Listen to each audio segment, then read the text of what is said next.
Georgetown, Texas, Halloween, 1979. A grisly discovery on the side of Interstate 35 shook the small central Texas community of Georgetown. The lifeless body of a young woman was found face down in a drainage ditch. She was nude, except for a pair of bright orange socks, the only clue to her identity.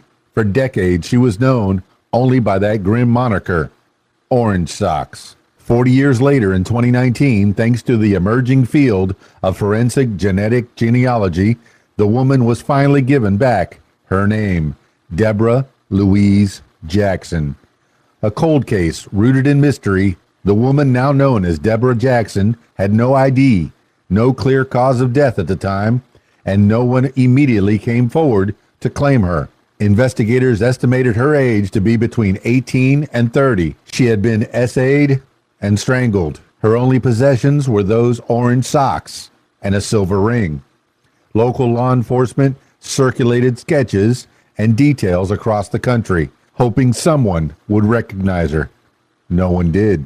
The lack of answers left her case growing colder by the year, despite occasional public interest and televised features. But her story took a strange and tragic turn in 1982.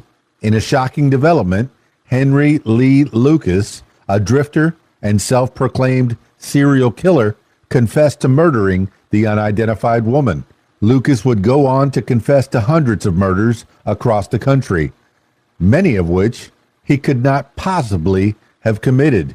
Still, in the early 80s, law enforcement was eager for leads, and Lucas's confession was taken seriously. Despite serious inconsistencies in his story, Lucas had a verified alibi and no physical evidence tied him to the crime. He was convicted for the murder of Orange Socks in 1984. The case became infamous as one of the most questionable capital convictions in Texas history. Lucas was sentenced to death, later commuted to life in prison by then-Governor George W. Bush, partially due to doubts about his confessions.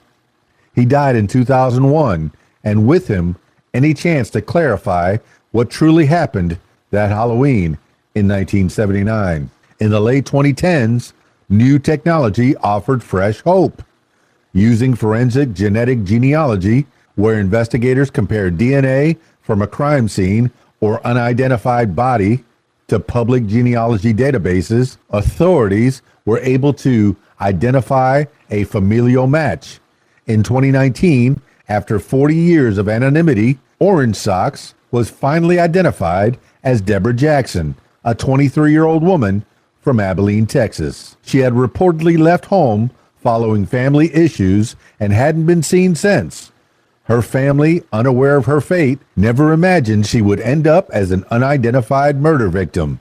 Through DNA matches and assistance from groups like DNA Doe Project, her true identity was confirmed. While Debra Jackson now has her name back and a proper gravestone, her true killer has never been identified.